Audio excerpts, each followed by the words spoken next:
berkumpulkan di tempat ini untuk menyaksikan aksi nyata teman kita dari guru CDP atau calon guru bendera angkatan 11 oleh Gus Michel. Dalam kesempatan ini kita akan melihat aksi nyata yang akan dilakukan atau disampaikan kepada kita. Maka dari itu, sebelum kita memulai kegiatan ini, hendaklah kita bersyukur kepada Tuhan bahwa kita akan mulai berdoa yang akan dipimpin oleh Pak Beni. Waktu dan tempat kami persilakan. Bersyukur Tuhan, acara destinasi budaya positif yang dibawakan oleh Ibu Michel.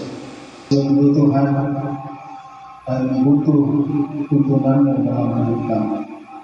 Acara demi cara saat ini Tuhan yang kami lakukan, kami percaya Engkau turun tangan memberkati kami senantiasa. Terpujilah Engkau Tuhan kami. Kami akan mulai acara ini dengan awal pertemuan selesainya adalah Tuhan kasih Tuhan. Amin. Terima kasih atas doa yang sudah disampaikan. Maka acara selanjutnya adalah sepatah kata dari kepala sekolah. Waktu dan tempat. Assalamualaikum warahmatullahi wabarakatuh. Salam sejahtera bagi kita semua. Ucapkan puji syukur kita kepada Tuhan Yang Maha Esa karena telah memberikan rahmat dan karunia-Nya kepada kita sehingga kita dapat berkumpul di kelas ini dengan penuh semangat dan kesehatan yang baik. Baiklah Bapak Ibu sekalian, hari ini kita berkumpul dalam rangka diseminasi budaya positif. Jadi aksi nyata ini mudah-mudahan bukan sekedar aksi nyata aja, bukan sekedar untuk penilaian aja bagi guru, dan kita harapkan dapat kita terapkan nanti di kelas kita masing-masingnya. Jadi diseminasi budaya positif, budaya berarti yang dekat dengan anak-anak kita. Itu budaya sesuai dengan daerahnya masing-masing. Jadi yang sebagaimana kita ketahui, positif, kata-kata positif itu sudah tahu kita berarti positif yang baik. Jadi tentu tidak mungkin yang tidak baik kita ajarkan kepada anak-anak kita, itu yang lebih baiknya lagi. Semoga dengan adanya diseminasi budaya positif yang akan disampaikan oleh CPD atau guru penggerak kita yaitu Ibu Gus Michel dapat bermanfaat bagi kita bersama, supaya berubah perilakunya dari perilaku yang tidak baik menjadi baik. Dan ini kita di sini saling apa ya Ibu, Bapak Ibu? Kita di sini saling mengisi maksudnya karena kita banyak kekurangan, ya mungkin kekurangan ditutupi dengan kelebihan dari guru yang lain, dan atas yang kita perlukan di sini yaitu kerjasama, kemudian saling mendukung sesama kita. Mungkin hanya itu yang bisa saya sampaikan. Dan atas waktunya saya ucapkan terima kasih. Saya kembalikan kepada moderator. Terima kasih sepatah kata dari kepala sekolah kita. Kita sudah tahu dan sekarang kita akan menyaksikan tinggallah kita kepada kegiatan inti kita, yaitu kegiatan diseminasi aksi nyata budaya positif oleh guru kita, calon guru kita penggerak angkatan 11 oleh Gus Michel. Waktu dan tempat kami persilakan. Assalamualaikum warahmatullahi wabarakatuh.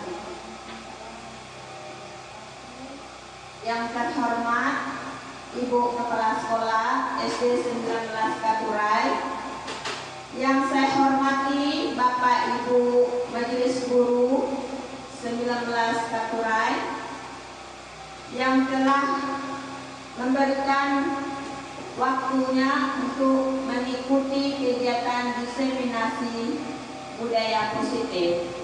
Puji syukur kehadirat Tuhan Yang Maha Esa yang telah melimpahkan rahmat dan karunia-Nya kepada kita semua sehingga kita dapat melakukan kegiatan diseminasi budaya positif ini. Baiklah Bapak Ibu semuanya, pada kegiatan kali ini menyampaikan kita saling berbagi materi yang saya dapatkan selama mengikuti pendidikan guru penggerak di modul 1.4 tentang budaya positif ini. Baiklah Bapak Ibu, terima kasih atas waktunya. Kemudian sebelum kita masuk pada materi kita, marilah kita melakukan ice breathing dulu. Ayo Bapak Ibu semuanya, kita berdiri, melonggarkan otot-otot kita, karena dari pagi tadi kita sudah memberikan pembelajaran kepada anak-anak kita di kelas. Marilah kita melakukan ice breathing.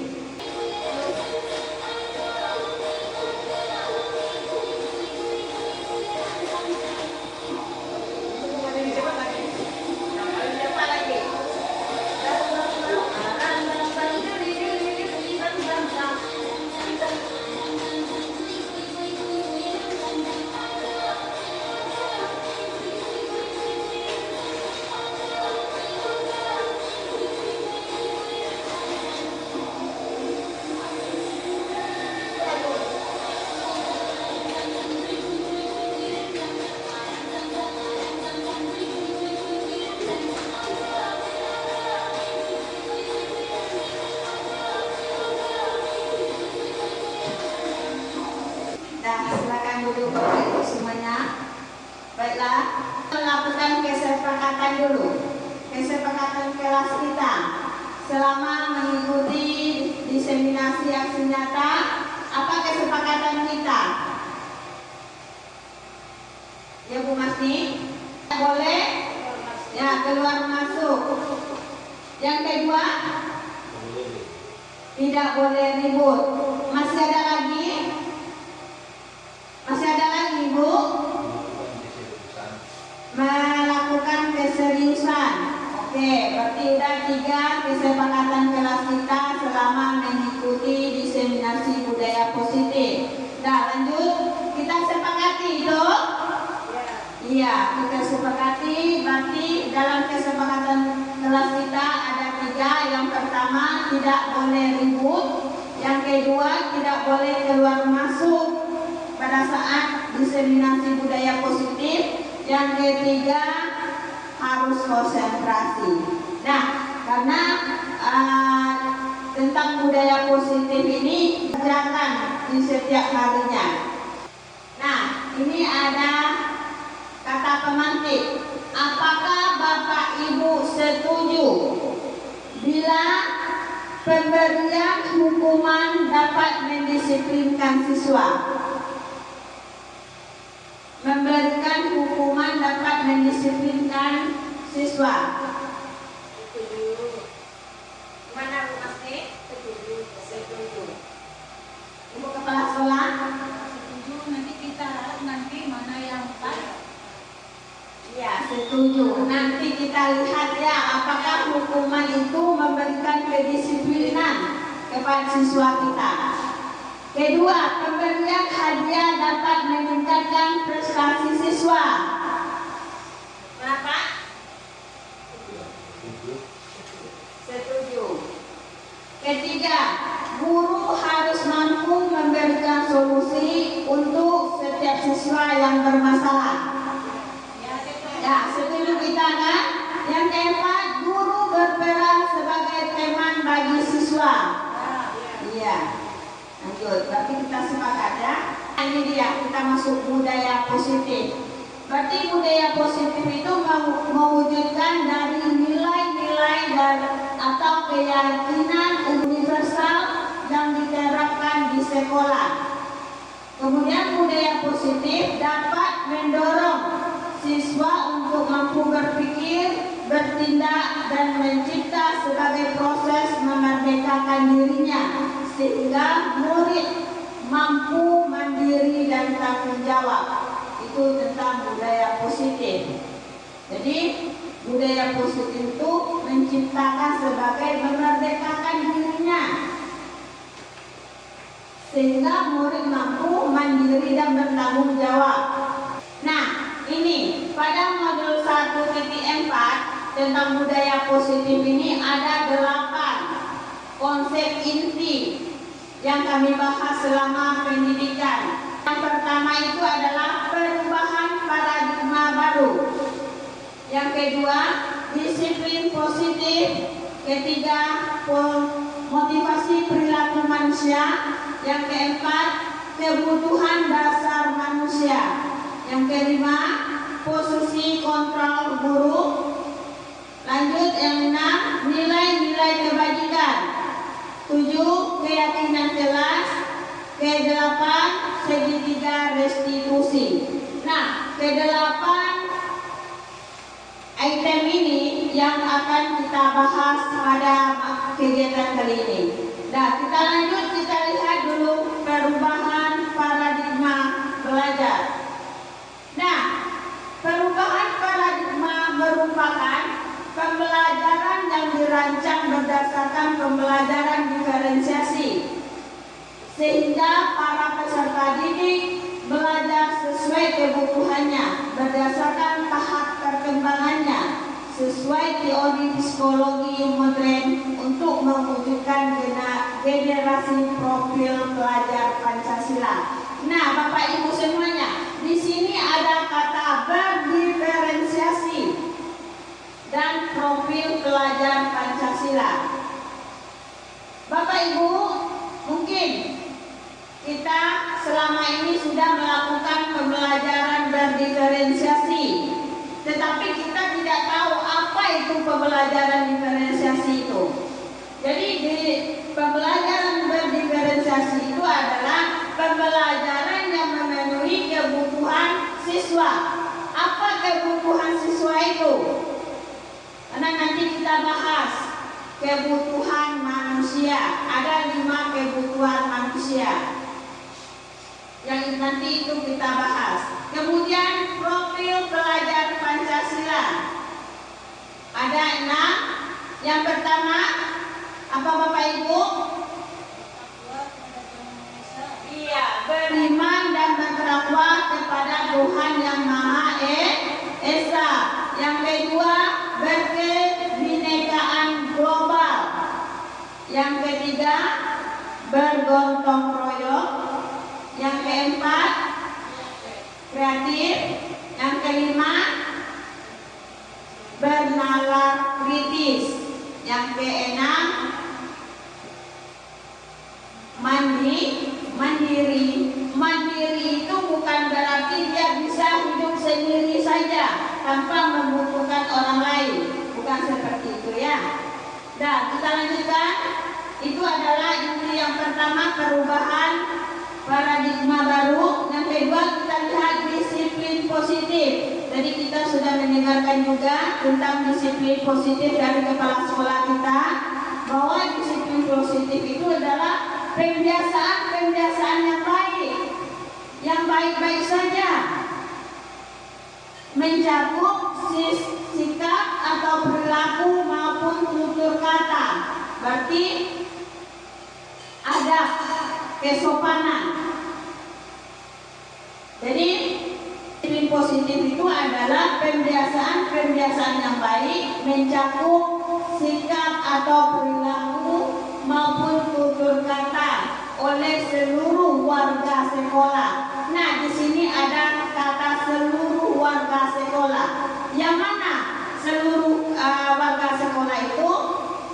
Ada kepala sekolah, ada guru, ada siswa, ada komite sekolah. Jadi orang yang berperan di dalam sekolah itu yang dikatakan seluruh warga sekolah. Kemudian pertama, bagi murid agar dapat berkembang menjadi pribadi yang kritis, mandiri dan bertanggung jawab. Kemudian tujuan disiplin positif itu adalah menanamkan motivasi intrinsik. Intrinsik itu adalah dalam diri siswa itu, bukan datang dari orang lain.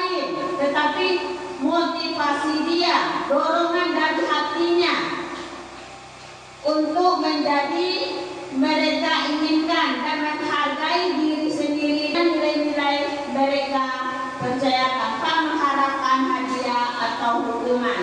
Jadi motivasi itu berasal dari dalam dirinya, bukan dia mengharapkan hadiah dari orang lain, bukan mengharapkan hadiah dari guru. Saya harus rajin ke sekolah. Contohnya seperti kita ini, kita pergi sekolah, saya harus sekolah pagi jam 7 saya masuk ke sekolah supaya kepala sekolah memberikan hadiah kepada kita.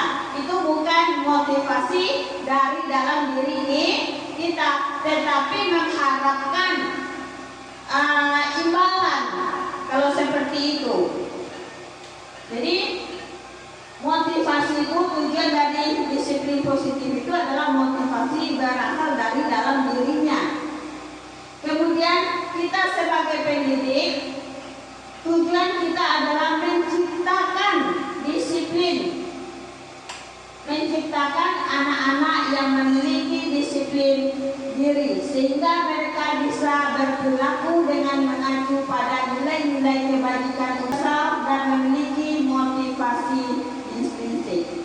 Nanti kita bahas tentang nilai-nilai kebajikan universal dan motivasi intrinsik. Bahwa motivasi intrinsik itu adalah motivasi yang datang dalam diri kita ini, datang dari dalam diri kita, datang dari dalam siswa kita.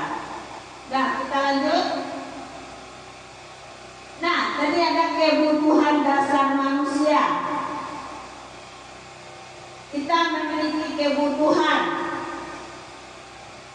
Seperti apa kebutuhan kita itu? Nanti kita lihat nih. Kebutuhan dasar manusia itu adalah semua yang kita lakukan untuk mendapatkan apa yang kita inginkan. Seluruh tindakan yang kita lakukan memiliki tujuan. Semua usaha yang terbaik kita lakukan agar kebutuhan dasar kita terpenuhi dengan baik. Itu yang dikatakan dengan kebutuhan manusia. Nah, di sini ada 5 kebutuhan kita. Yang pertama itu adalah kebutuhan bertahan hidup. Contohnya makanan, pakaian, tempat tinggal, keamanan, dan kesehatan. Yang kedua, rasa terima kasih, rasa kasih sayang kita butuhkan. Kita harus membutuhkan juga rasa kasih sayang itu. Contohnya rasa terima, berbagi, kerjasama, dan menjadi bagian dalam kelompok. Ketiga, penguasaan. Contohnya harga diri, keinginan untuk dianggap, memimpin, berprestasi, dilalui, diakui dan didengar. Contohnya anak sekolah kita, dia dalam bermasalah, dia itu harus dianggap, diakui, didengarkan dulu pengakuan dia, kesalahan dia, baru kita melakukan tindakan yang selanjutnya. Yang keempat adalah kebebasan. Kebebasan itu contohnya mandiri, memiliki pilihan, mencoba hal baru dan mampu mengendalikan arah dirinya. Yang kelima, kesenangan, bermain, tertawa, humor, dan antusias. Itu adalah kebutuhan manusia. Jadi ada kebutuhan manusia itu ada 5. Yang pertama, bertahan untuk hidup. Yang kedua, kasih sayang, rasa terima kasih, dan rasa untuk dicintai. Yang ketiga, penguasaan. Yang keempat, kebebasan. Yang kelima, kesenangan. Lanjutkan. Nah, tadi ada motivasi. Motivasi perilaku manusia itu ada 2. Yang pertama, motivasi intrinsik. Yang kedua, motivasi eksternal. Bahwa motivasi itu adalah dorongan untuk melakukan sesuatu yang berasal dari dalam. maupun dari luar. Jadi motivasi itu dibagi dua. Yang pertama motivasi dalam diri, yang kedua motivasi dari luar. Lanjut Pak.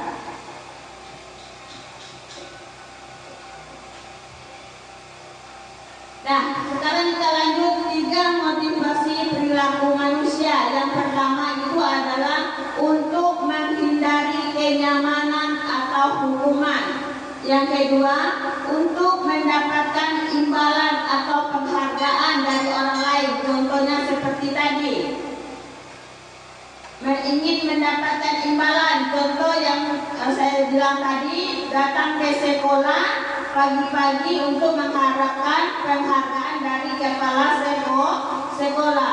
Yang ketiga, untuk menjadi orang yang mereka inginkan dan menghargai diri sendiri dengan nilai-nilai yang dipercaya. Nah, yang kelima, inti dari yang tadi, yang kelima kita lihat adalah posisi kontrol guru. Bahwa posisi kontrol guru itu adalah yang pertama menghukum. Sering kita lakukan sama anak-anak kita, bahwa posisi kontrol guru itu yang pertama ada hukum, yang kedua pembuat bersalah, yang ketiga teman, yang keempat pemantau, dan kelima manajer. Nah, kita lihat kelima ini poin-poinnya. Yang pertama kita lihat penghukum. 5 posisi kontrol guru yang pertama tadi adalah penghukum. Jadi penghukum ini dan nada suaranya tinggi. Contoh, anak kita terlambat. Kenapa kamu terlambat? Sekarang kamu bersihkan WC. Dengan mata yang melotot, dengan suara yang keras.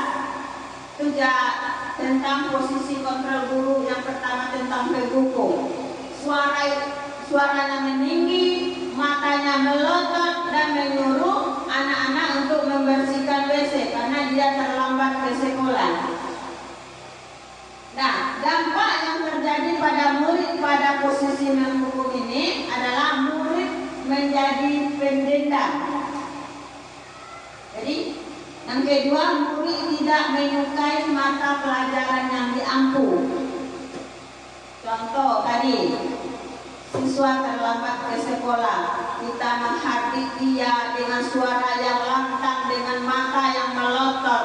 Dia akan pendendam, dia akan mendendam kepada kita. Saya nggak mau belajar dengan Ibu Kusmical karena matanya melotot sama saya, suaranya keras. Jadi anak itu ada rasa dendamnya kepada kita. Jadi dia tidak menyukai dengan kita. Itu kalau posisi kontrol yang kita lakukan yang pertama adalah penghukum. Yang kedua, membuat rasa bersalah pada murid. Nih, suara cenderung lembut, namun kata-katanya menyalahkan murid. Contoh,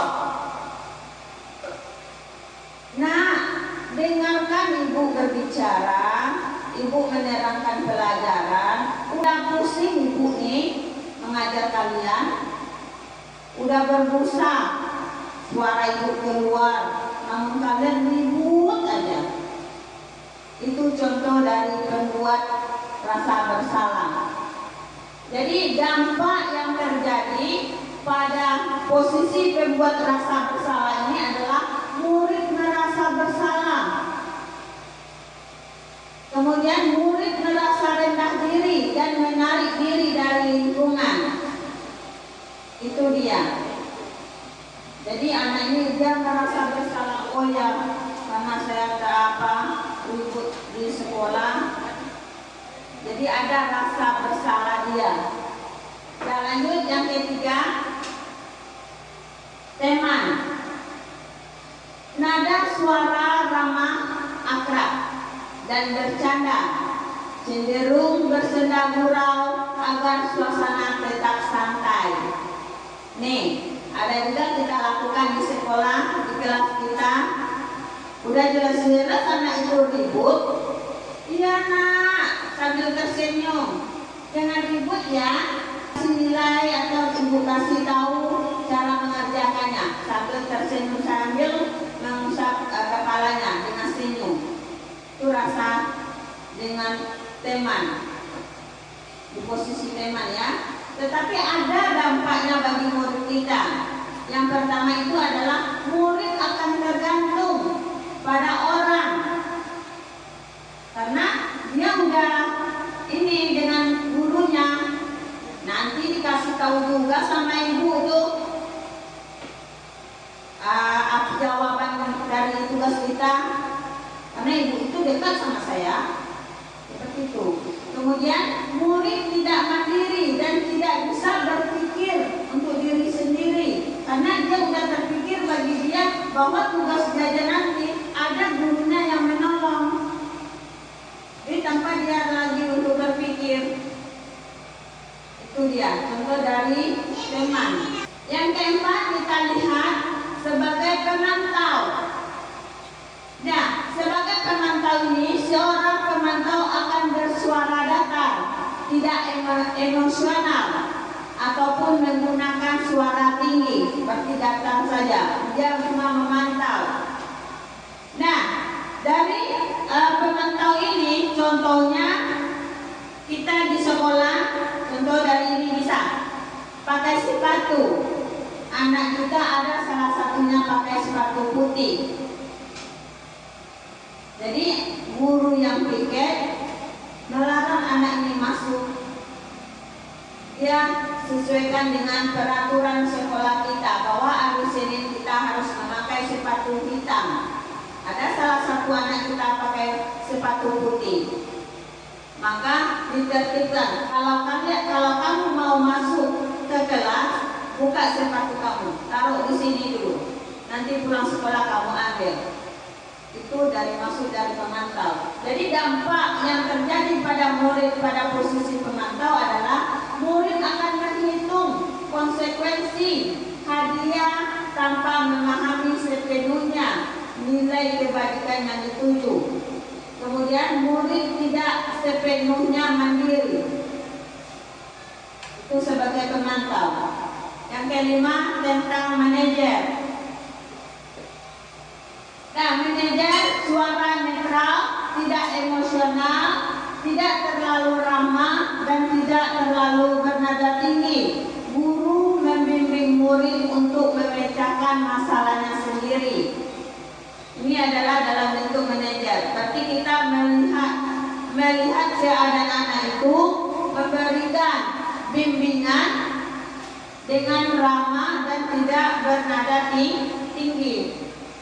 Kemudian dampak yang terjadi pada murid pada posisi manajer ini adalah murid mandiri, murid menjadi percaya diri dan dapat memecahkan masalah.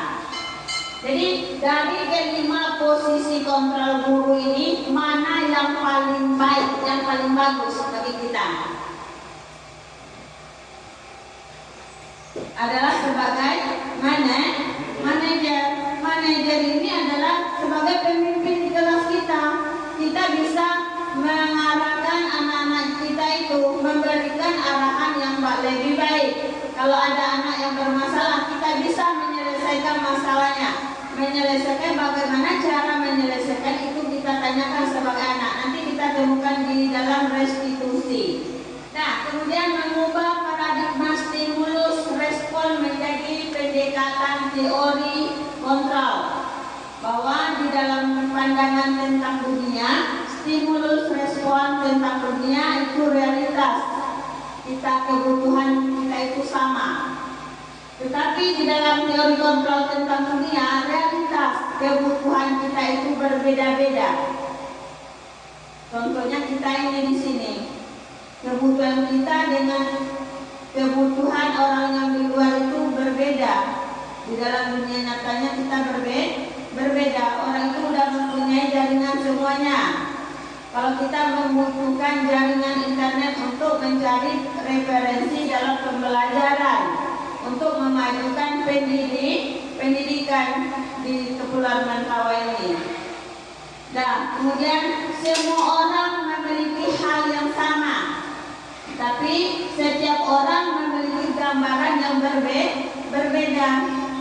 Itu perbedaan stimulus respon lawan teori kontrol, pandangan pada dunia. Nilai-nilai kebajikan. Nah, tadi ada nilai-nilai kebajikan. Nilai-nilai kebajikan asal. Nih, nilai-nilai kebajikan yang disepakati bersama lepas dari suku bangsa. Karena kita di sini berbeda-beda agama, berbeda adat istiadat, kemudian bahasa maupun latar belakangnya. Jadi nilai-nilai kebajikan adalah sifat-sifat positif manusia yang merupakan tujuan mulia yang ingin dicapai setiap individu. Itu dia. Jadi nilai-nilai kebajikan itu adalah nilai-nilai yang baik, nilai sifat-sifat positif manusia yang merupakan tujuan yang mulia. Di sini nilai-nilai kebajikan. Profil pelajar Pancasila. Kita lihat dulu profil pelajar Pancasila. Ada tadi 6, beriman dan bertakwa kepada Tuhan Yang Maha Esa dan berakhlak mulia, mandiri, bernalar kritis, berkebinekaan global, bergotong royong dan kreatif. Kemudian IBO Primar Year Program PYP itu nilai-nilai kebajikannya adalah toleransi, rasa hormat, integritas, mandiri, menghargai, antusias, empati, keingintahuan, kreativitas, kerjasama, percaya diri dan berkomitmen. Dan kemudian keterampilan hidup dapat dipercaya, lurus hati, pendengar yang aktif, tidak merendahkan orang lain, memberikan yang terbaik pada diri. Next, Pak. Kemudian ini hukumankah atau konsekuensikah? Nah, sekarang kita ada pertanyaan pemantik kita. Beda nanti hukuman dengan konsekuensi. Nah, yang pertama, murid diminta untuk push up 15 kali karena tidak mengerjakan PR. Ini termasuk hukuman atau konsekuensi? Hukuman. Bagus. Nomor 2, pengganti kertas teman yang telah dicoret-coret. Iya, konsekuensi. Yang ketiga, membersihkan WC karena terlambat datang ke sekolah. Hukuman. Yang keempat, membersihkan coretan yang dibuatnya di meja tulis. Konsekuensi karena dia telah mencoret meja. Nah, sekarang bedanya lagi. Beda hukuman, konsekuensi dengan restitusi. Hukuman tidak terencana, tiba-tiba. Murid tidak tahu apa yang akan terjadi, tidak dilibatkan. Yang ketiga, bersifat satu arah, merupakan hukuman fisik atau psikis. Kemudian konsekuensi terencana, disepakati sesuai aturan. Contoh kesepakatan kita di sekolah, di kelas kita tidak boleh terlambat 15 menit. Kemudian hari Senin pakai baju seragam semuanya. Itu telah kita sepakati dengan murid. Itu tentang konsekuensi. Kemudian murid tetap dibuat tidak nyaman. Sikap guru selalu memonitor murid. Kemudian kita lihat restitusi. Proses menciptakan kondisi bagi murid untuk memperbaiki kesalahannya. Nanti kita lihat dari restitusi ini contohnya. Anak pada saat kita menerangkan pelajaran, ada anak kita ini berbicara tanpa memperhatikan kita di depan. Ini suatu permasalahan yang sering kita hadapi di sekolah. Nah, dari anak yang tanpa memperhatikan kita waktu menerangkan, maka kita panggil ke kantor untuk melakukan restitusi, untuk memecahkan masalahnya. Jadi kita dalam memecahkan masalah anak seperti ini, kita juga harus mendengarkan alasan dia melakukan seperti itu, kemudian apa solusi yang terbaik yang kita berikan. Kita harus berkolaborasi dengan murid. Kemudian proses kolaborasi yang mengajarkan murid untuk mencari solusi sendiri. Nah, kita berkolaborasi, kita tanya apa solusi yang terbaik untuk permasalahan seperti ini. Apakah kita sepakati? Ya, jadi kita harus berkolaborasi dengan siswa. Lanjut. Dan kemudian keyakinan kelas. Mengapa harus ada keyakinan atau bukan peraturan? Apa beda keyakinan dengan peraturan? Coba Bu pasti.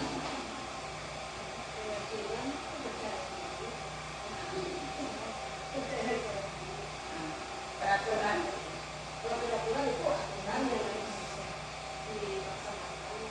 Aturan yang dilakukan. Peraturan itu adalah peraturan yang kita sepakati dengan murid-murid yang kita buat. Apakah anak-anak kita sepakat?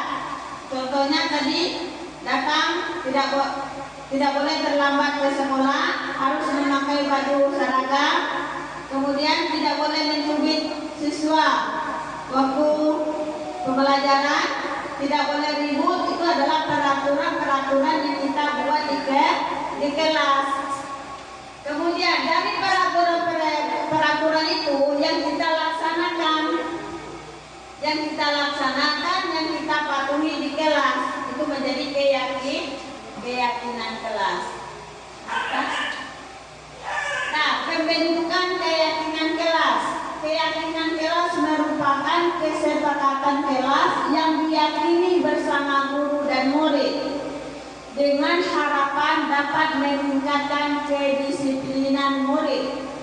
Keyakinan kelas berupa pernyataan universal, dibuat dalam bentuk positif dan abstrak. Keyakinan kelas hendaknya tidak terlalu banyak sehingga mudah diingat dan dipahami. Semua warga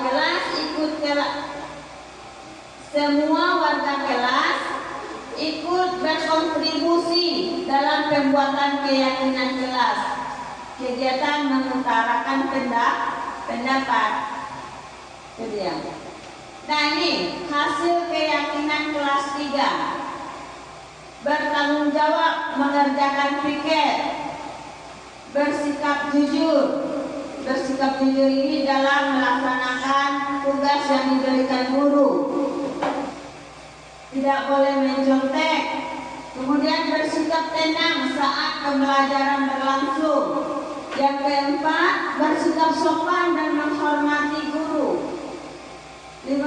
Saling tolong menolong. Kemudian hidup rukun dengan teman.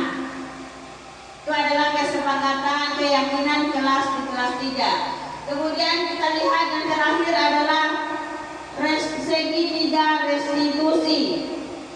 Restitusi itu adalah proses menciptakan kondisi bagi murid untuk memperbaiki kesalahan mereka sehingga mereka bisa kembali ke kelompok mereka dengan karakter yang lebih kuat. Ini berdasarkan menurut dosen tahun 2004.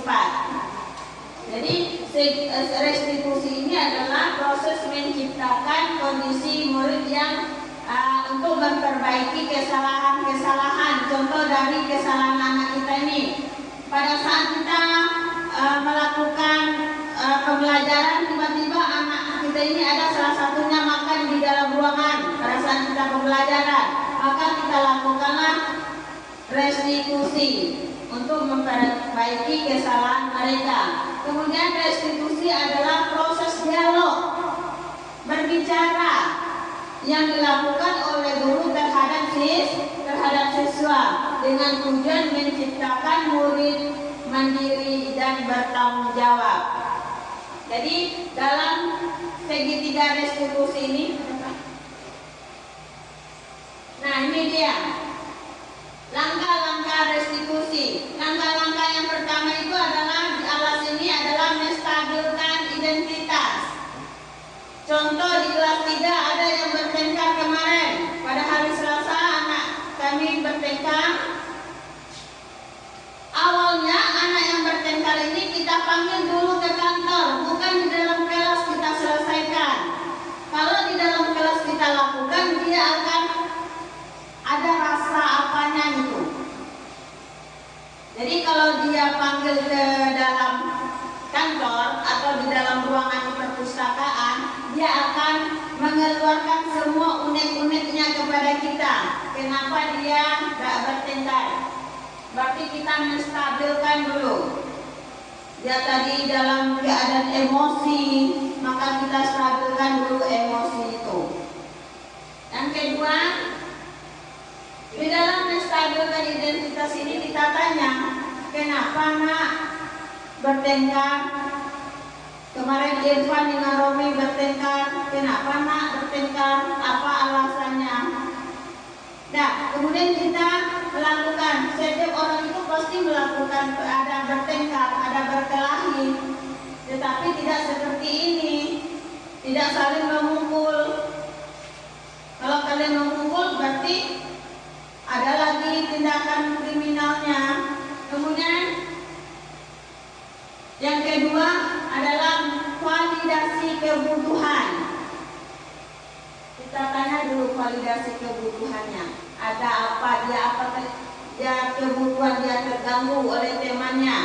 Contoh, anak ini lagi sedang tersenyum, sedang melakukan humoris. Tahu-tahu datang temannya memukul kepalanya. Berarti kebutuhan dia terganggu. Jadi kita validasi dulu kebutuhan.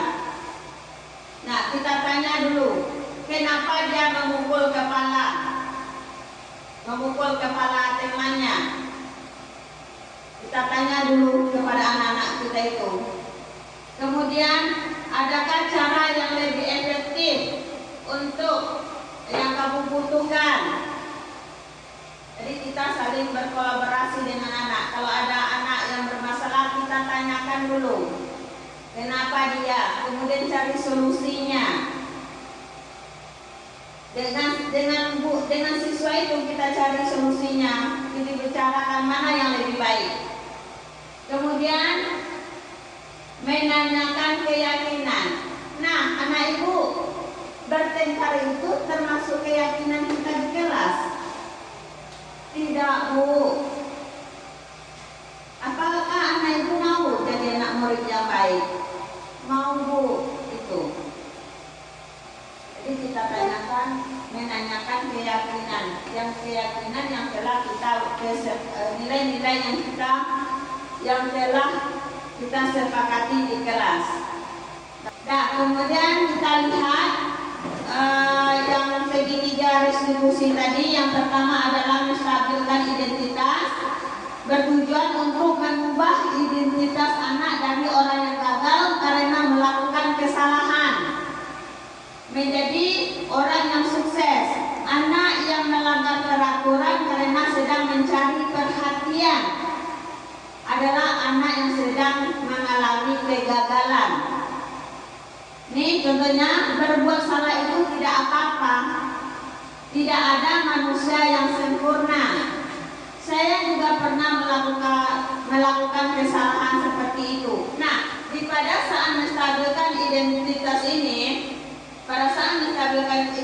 ini, kita tanya kenapa anak seperti itu, maka kita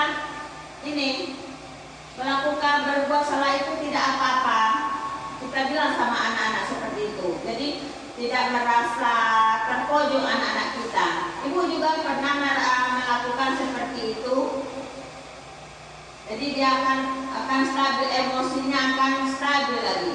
Kemudian Bapak Ibu tidak tertarik mencari siapa yang salah. Nah, Ini dia, sering kita lihat anak-anak kita bertengkar. Salah saya nunggu, salah itu bu. Sekarang ibu tidak mencari siapa yang salah, siapa yang benar. Kita sekarang mencari solusi. Bagaimana cara pemecahan masalah yang kalian hadapi ini? Mana pemecahan yang paling baik yang kita ambil ke dalam menstabilkan identitas? Next, Pak. Validasi tindakan yang salah bertujuan memenuhi kebutuhan dasar manusia.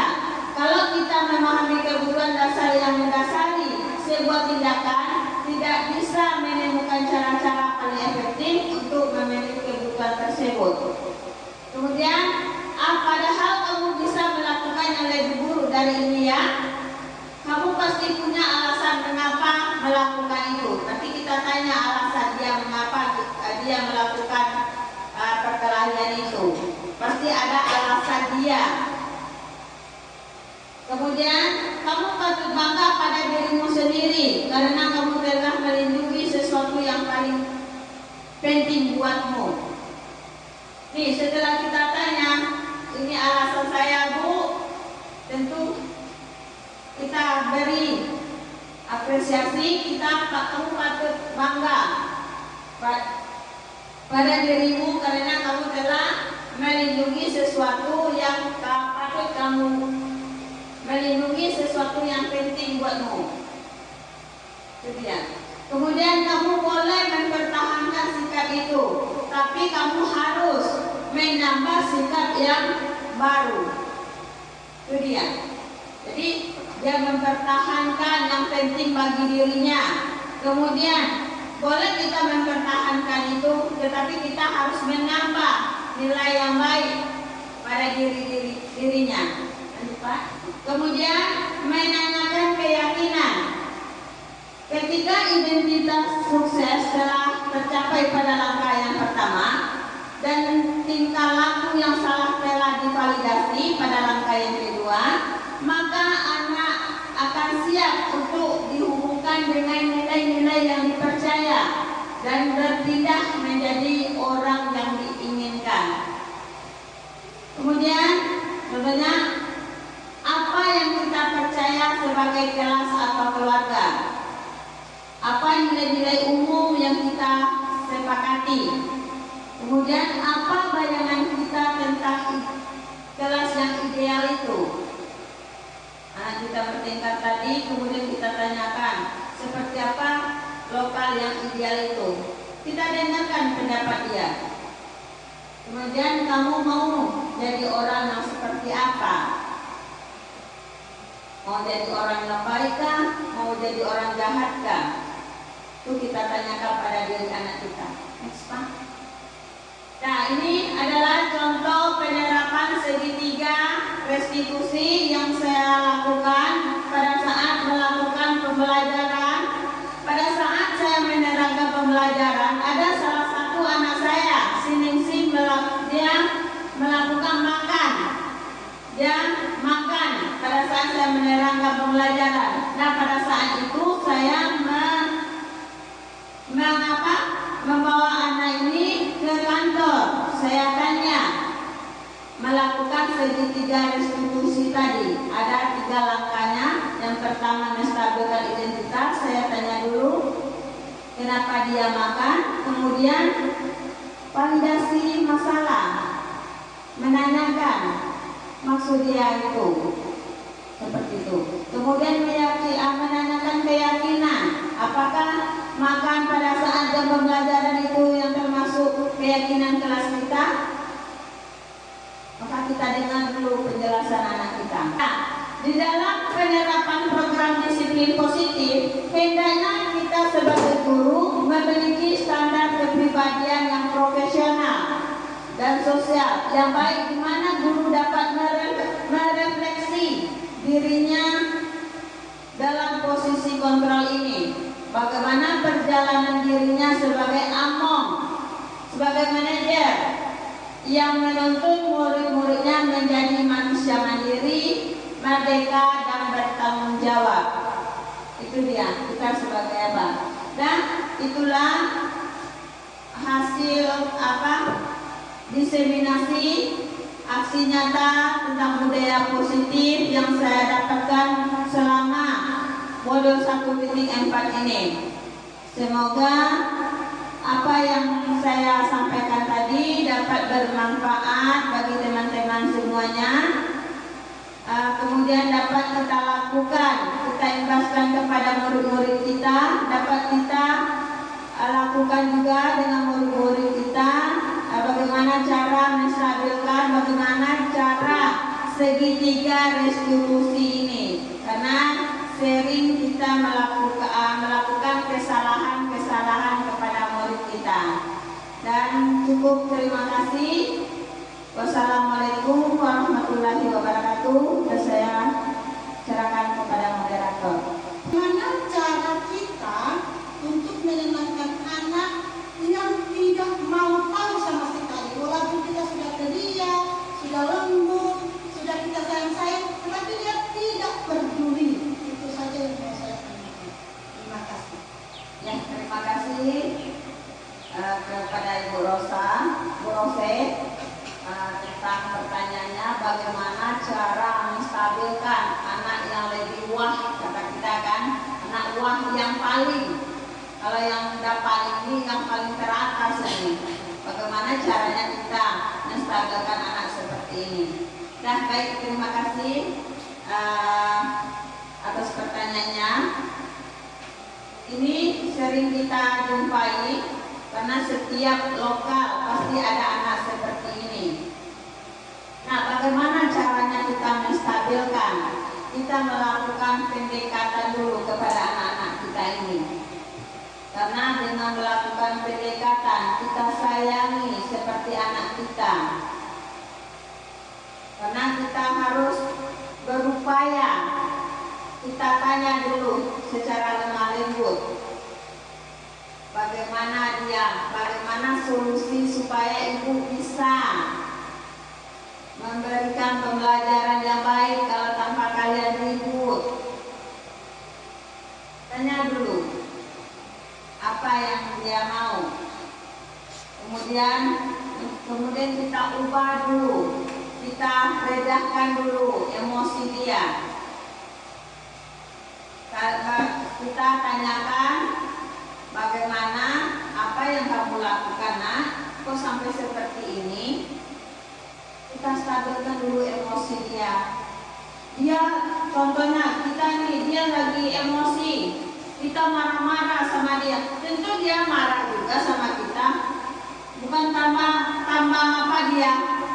meninggi dia suaranya.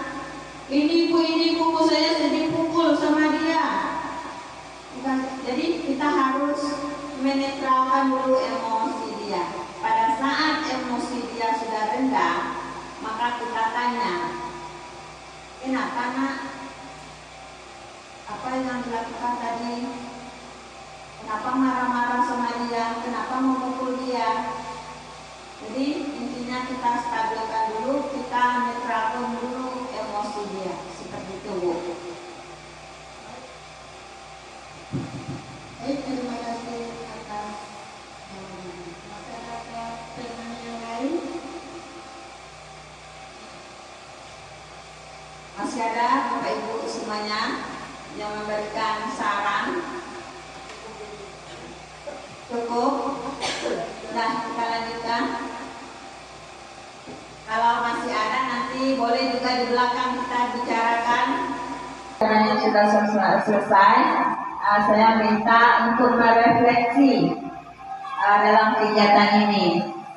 Mungkin ada beberapa Bapak Ibu untuk memberikan refleksi dalam kegiatan diseminasi budaya positif ini. Grup Bendera Empatis 11 yang telah menyampaikan materinya, di mana materi yang berjudul diseminasi budaya positif dalam aksi nyatanya. Semoga apa yang Ibu berikan kepada kami, apa yang Ibu sampaikan kepada kita semua ini menjadi pembelajaran atau pegangan untuk membuat perubahan kepada kita sebagai guru dengan guru, baik ya kepala sekolah dengan guru, guru dengan guru, begitu juga dengan guru kepada siswanya. Semua ini kita lakukan, ya kita ucapkan terima kasih sekali. Semoga apa yang kita dengarkan menjadi pedoman pembelajaran kita kepada siswa kita. Terima kasih. Ya, terima kasih sama-sama. Terima kasih kita ucapkan kepada Ibu Wismita tadi yang telah menyampaikan materinya tentang diskriminasi budaya positif. Jadi dari sini kita dapat mengambil sesuatu yang sangat bermanfaat. Biasanya kita mungkin dalam memberikan hukuman ya langsung dihukum seperti kita aktif ya, jadi nggak boleh seperti itu ya ibu-ibu. Jadi perlu bapak ibu apakan tindakan ke depannya, mungkin kita mulai berubah dari materi-materi atau pengalaman-pengalaman yang didapatkan oleh guru CPG kita itu bisa bermanfaat untuk kita ke depannya dan bisa mengadakan sikap perubahan pada anak-anak kita. Ya, yang di sini yang kita ambil sekali yaitu tentang bagaimana cara anak kita itu bisa berubah sikap dari negatif ke positif. Nah, jadi di sini sudah kita lihat bersama-sama itu ada kontrol, 5 kontrol. Bagaimana guru dalam menerapkan kontrol tersebut dapat dipilih-pilih ya Bapak Ibu besoknya. Jadi kemudian ada juga di situ 3 kontrol yang valid itu ya Bapak Ibu, harus valid, kemudian menstabilkan, kemudian keyakinan ya, itu yang perlu kita ingat. Dan semoga ini dapat kita terapkan di dalam kelasnya masing-masing. Dan kami ucapkan sekali lagi terima kasih banyak atas materi yang telah diberikan kepada Bapak Ibu oleh guru CPG kita. Semoga kedepannya lebih sukses lagi dan lebih banyak lagi ilmu-ilmu yang kita ambil dan ilmunya ditransfer langsung kepada Bapak Ibu gurunya seperti yang kita lakukan pada saat sekarang ini. Atas perhatiannya saya ucapkan terima kasih dan saya kembalikan ke moderator.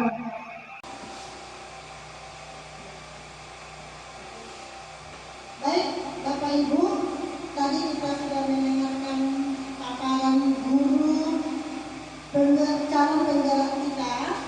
Sekarang kita ingin melihat kesimpulan yang telah diberikan kepada kita dari paparan tadi.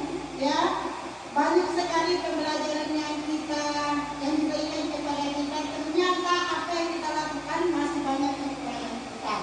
Ya, itu yang harus kita rubah. Itu yang harus kita perbaiki. Ternyata apa yang kita lakukan itu belum sampai ke arah tujuan kita. Masih ada kekurangan kita. Untuk Ibu Mister, terima kasih sekali kami ucapkan kepada Ibu sebagai calon guru penggerak angkatan 11. Semoga apa yang kita dengarkan menjadi pedoman pembelajaran kita kepada siswa kita. Terima kasih. Terima kasih Tuhan buat kesempatan siang ini, acara demi acara yang kami lakukan saat ini Tuhan. Berakhirlah sudah Tuhan.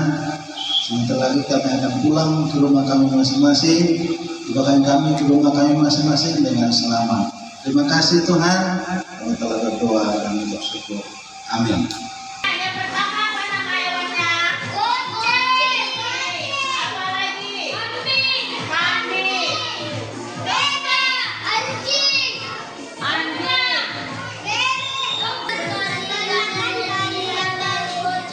Kucing termasuk salah satu hewan yang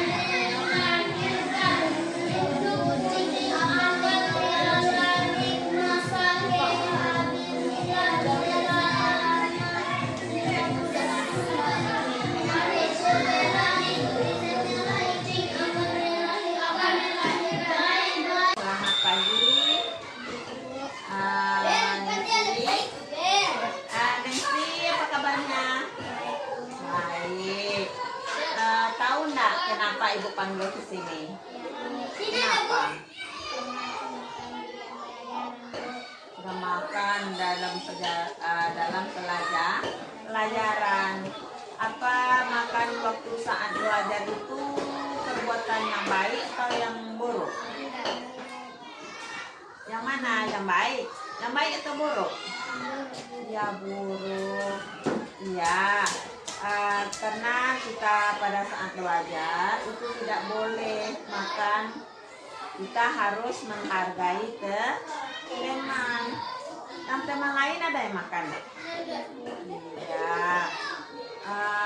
Ibu pernah juga mengalami seperti itu waktu ibu di sekolah, tapi ibu sadar bahwa makan pada saat pelajaran itu yang pertama pelajaran kita nggak masuk, kemudian apa yang diterangkan oleh ibu nggak jelas kita terima, ya kan? Ningsi mau pergi sekolah sarapan enggak? Tidak. Kenapa enggak makan sarapan pagi? Bangun siang. Jadi makan pada saat jam pembelajaran itu termasuk kesepakatan kita enggak? Tidak. Jadi kesepakatan di kelas kita apa? Iya, tidak boleh makan. Yang kedua apa lagi? Yang ketiga, iya pintar. Kan itu tahu sini itu tidak boleh makan pada saat pelajaran dan tidak boleh bertindak. Jadi mau enggak Ningsi menjadi murid yang baik? Ya, jadi apa yang Ningsi lakukan supaya menjadi murid yang baik? Belajar dengan baik. Apa lagi, Nak? Apa lagi? Tidak boleh makan. Iya. Besok jangan diulang lagi ya. Iya, terima kasih.